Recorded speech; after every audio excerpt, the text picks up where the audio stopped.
All right, I know how I do. No time to waste. Let's get it. Let's go.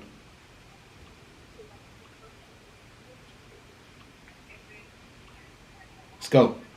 Joining me now in the audience, Ben Shapiro's best moments. Let's get it. I'm curious. Global entertainment journalist, Zoe Tur, pilot and reporter who herself is transgender, and Ben Shapiro, senior editor, Breitbart News, author of Bullies.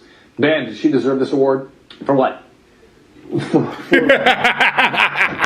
Hey, I've never seen it. Instantly. For what? For what? Damn. Courageously coming forward for having been an athlete of great prowess and now fighting a new battle. Okay. What exactly is the battle? I mean, self-definition is what you do, and my baby's doing it 18 months old. I wasn't aware that you get a medal for it. To come out transgender is horribly difficult. It is the most difficult thing you can do. I've been overseas. I've flown helicopter missions, surveillance missions. I've been shot, stabbed. Being brave is being yourself. And being transgender is about the bravest thing you can do.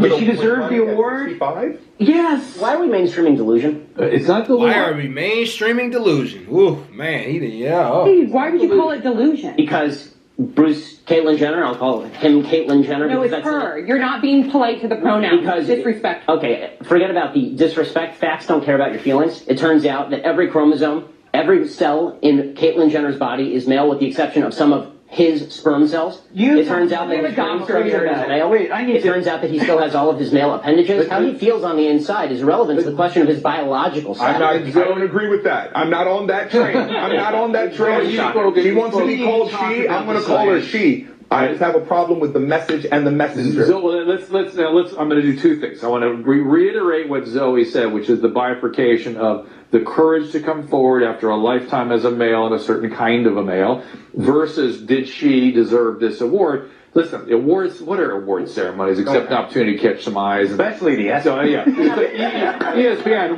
well done, ABC. They did exactly what their job was, attract eyes. They did it. That's what award ceremonies are for. But in terms of the science behind gender dysphoria, you're very familiar with that. So very familiar. It's not about the chromosomes within our both know nuclei. Yeah, go ahead. Chromosomes don't necessarily mean you're male or female. Gender.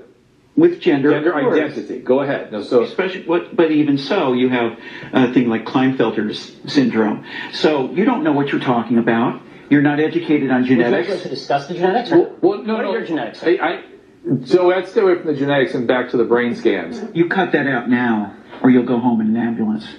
Yeah, that seems mildly inappropriate for a political discussion. No, I know. Well, wait. To be fair, but to be fair, you're actually being rude. And that's not fair. I'm sorry, it's not rude to say that someone who's biologically a male is a male. Someone who's biologically male is a male. But Mr. Shapiro, you knew very well that saying that to Zoe would be egregiously insulting. It's not a matter of insulting or inflammatory. It is. Sir, you're right. Hey, on paper, what is a fact is a fact, and I can't deny that. But you knew that going in that to say that to Zoe would be aggressively insulting. It's a matter of aggressively insulting. It is. The entire discussion is whether we are embracing mental illness and delusion as a society. That's the entire discussion. Ben Shapiro is editor-at-large at Breitbart.com and the author of Bullies, How the Left's Culture of Fear and Intimidation Look at that book, Silences Americans. So why am I off the rails, Mr. Shapiro? Honestly, Pierce, you've kind of been a bully on this issue because what you do, and I've seen it repeatedly on your show, I watch your show, and I've seen it repeatedly, what you tend to do is you tend to demonize people who differ from you politically by standing on the graves of the children of Sandy Hook, saying they don't seem to care enough about the dead kids. If they cared more about the dead kids... Oh, no, he didn't just say that. Oh, shit. Hey, I'm rocking with Ben. They would agree with you on policy. I think we can have a rational political conversation about balancing rights and risks and rewards of all of these different policies, but I don't think that what we need to do is demonize people on the other side as being unfeeling about what happened in Sandy Hook. How dare you accuse me of standing on the graves of the kids of Sandy Hook. No, he didn't just say that, man. Whoa. On the graves of the children that died there. How dare you? I've seen you do it repeatedly, Pierce. That was triggering. Like I say, how dare you? I mean, you can keep saying that, but you've done it repeatedly. What you do, and I've seen you do it on the program, is you keep saying to folks that if they disagree with you politically, then somehow this is a violation of what happened in Sandy Hook. And I'd really like to hear your policy prescriptions for what we should do about guns. Because you say that you respect the Second Amendment, and I brought this here for you so that you can read it. It's the Constitution. And I would really like for you to explain to me what you would do about guns that would have prevented what happened in Sandy Hook. If you want to do what you did in the UK, right, which is ban virtually all guns, that is at least a fair argument. And we can have a discussion about whether that's something that we ought to do or I've not. made it very clear what I want to do, which is exactly what Mark Kelly wants to do. And in fact, rather than address let's talk about that. rather than address your comments to me about standing on the graves of children at Sandy Hook, you can address them to Mark Kelly, because he agrees with everything that I've been saying, because he feels the same way, as does his wife. They're gun owners.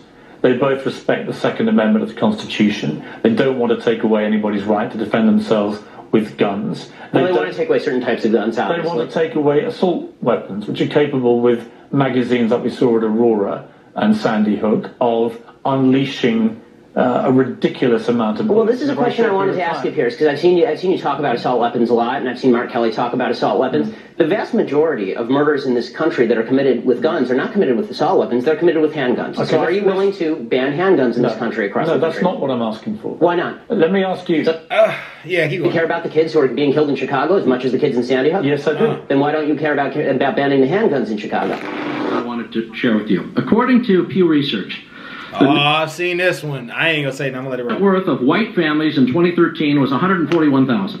For black families, it was $11,000, even less than the $19,000 it was in 2007. According to economist Edward Wolf of the University of New York, excluding vehicles and other durables, the median black family worth is just $1,700, while 40% of black families have zero or negative wealth. White family worth, in terms of financial worth, is 69 times more than that of black families. Given this disparity, how can you argue that racism is not a driving factor in income inequality? Because it has nothing to do with race and everything to do with culture. And when you have a culture that doesn't... You know what? Explain to me. You explain to me why black kids aren't graduating high school. Explain that one to me. Explain to me why black kids are shooting each other in rates significantly higher than whites are shooting each other. Explain to me why 13% of the population is responsible for 50% of the murder. Explain to me why the number of black kids in prison, not for innocent reasons, not for walking down the street and getting pulled into a prison, is so high. Explain, if it has nothing to do with culture, explain to me why the single motherhood rate in the black community jumped from 20% to 70% in the same course of time that the civil rights movement has made such tremendous strides. Is America more racist now than it was in 1960? And if it is, please explain to me how that happened. Woo!